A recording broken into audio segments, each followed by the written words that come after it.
from 2011 to now, rap itself has gone through a wide variety of changes. Were you keeping up with the stuff that was happening in rap while you were in prison? Yeah, for the most part, we kind of get linked in, in there. It's not that hard to, stay abreast of what's going on because hip hop and music is just everywhere.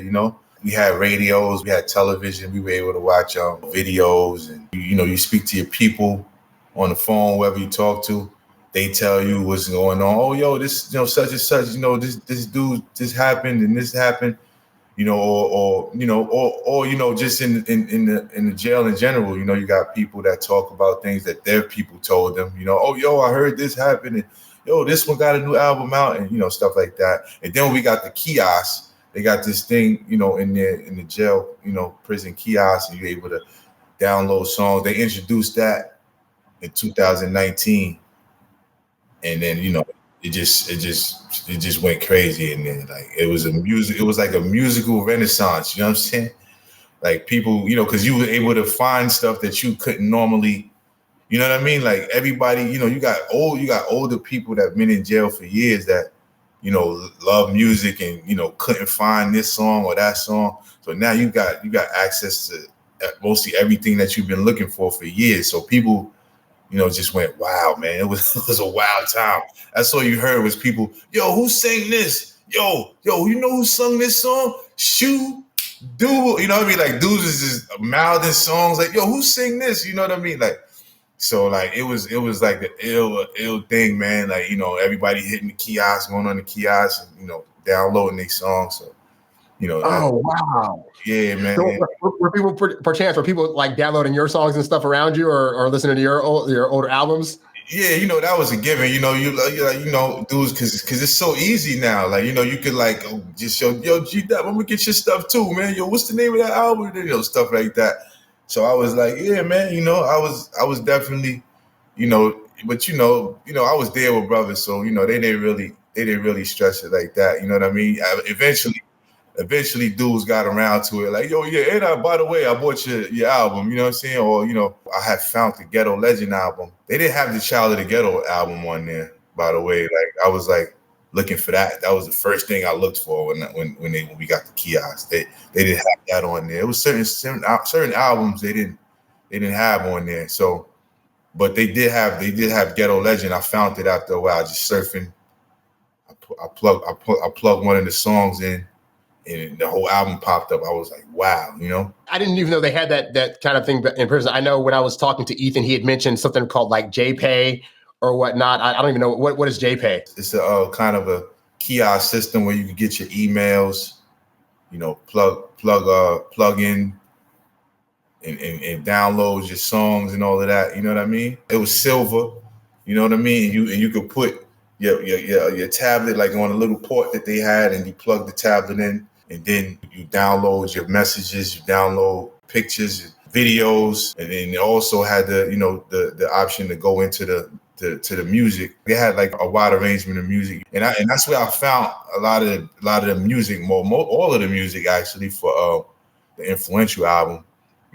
After I got over, after I got over buying all the music. Well, I never really got over buying all of the music that I wanted, because there was so many songs that you can get.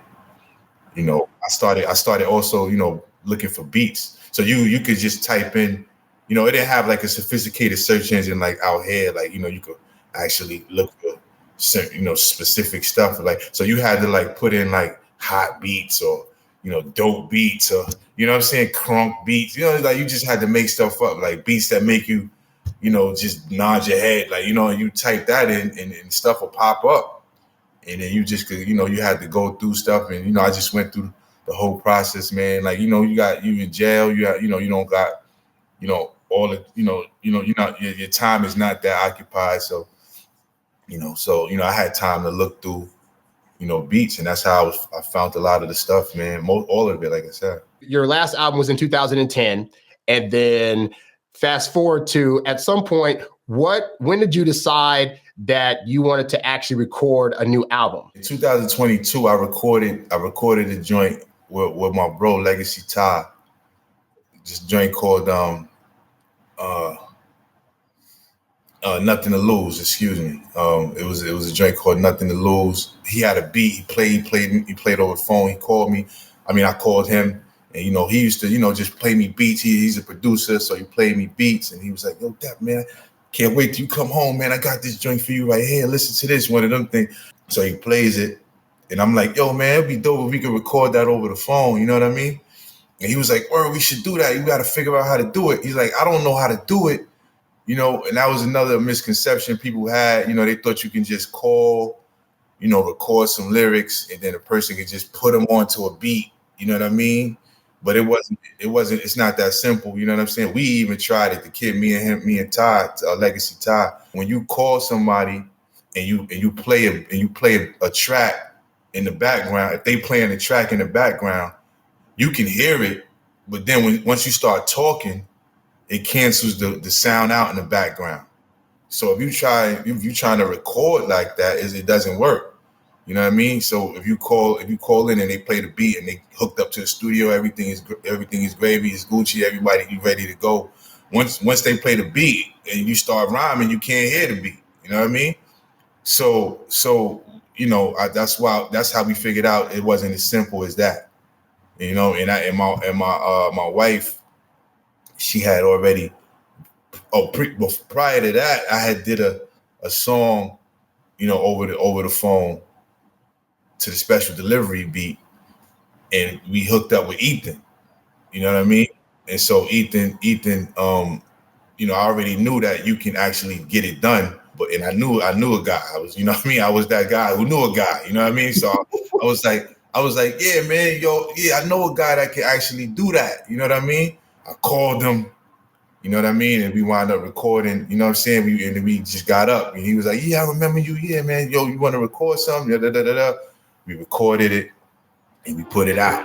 If I can make it, I'll make it anywhere. Shoes, I ain't got nothing to lose.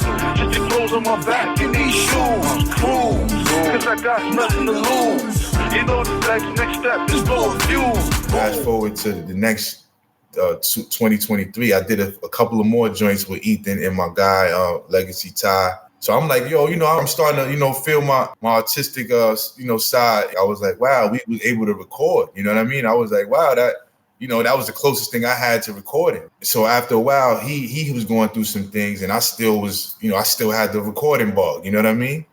So I was like, yo, look. I had all of these beats that I had accumulated over the years, and I had one from a guy named Bugger Funk, my man Nathaniel, and I was like, yo, this would be something to put out. I called up Ethan. I said, yo, how would you feel? I recorded with you, and we did a song. He was like, yo, that's cool. We did the whole studio, booked the session. Called them. It came out pretty well. At the time, that was the first time I kind of recorded my own song. This was like by myself. And, wow. So we started. Yeah, so we was like, okay, it was a song called Play That Again. And then we did another song called Bubbly. And so we was like, why don't we start putting these out? You know what I mean? And that's really how all of that started. So I started a label, because you had to be incorporated in order to put stuff onto the onto the websites and all of that stuff. So we started a label. That's how we started Black Market Entertainment, Black Market Group Recordings. We started that, and we just started putting music out. And then after a while, we was like, we put out the first EP, the Play That Again EP. It had Bubbly on it and Play That Again. Then we put out Entrepreneur. It was an EP. So I started putting we put those out. After a while, we was like, well, why don't we just put out an album? You know what I mean? So I just started recording. Then we was actually using the songs that we were recording on the album. Since I hadn't been out in a long time, we was like, yo, let's just put them out as we do them. You know what I mean? Just to have stuff out there. You know what I mean? So we recorded 3 more songs, and we used that as an EP. We put out the EP called Jesus Peace, and then we put, we was just putting out EPs, but we intended on, just compiling everything after we got done. So after we put out the 3 EPs, we put out the Jesus Peace EP. Actually it was 4. Was the Play That Again, the the Entrepreneur, the Jesus Piece, and then we put out one last one called The Only Life I Know. And then we put out another single called The Rose in the Concrete single. And then with the remaining like 6 or 7 songs, we just say, yo, we'll put these out on the album, and then we'll just call it an album.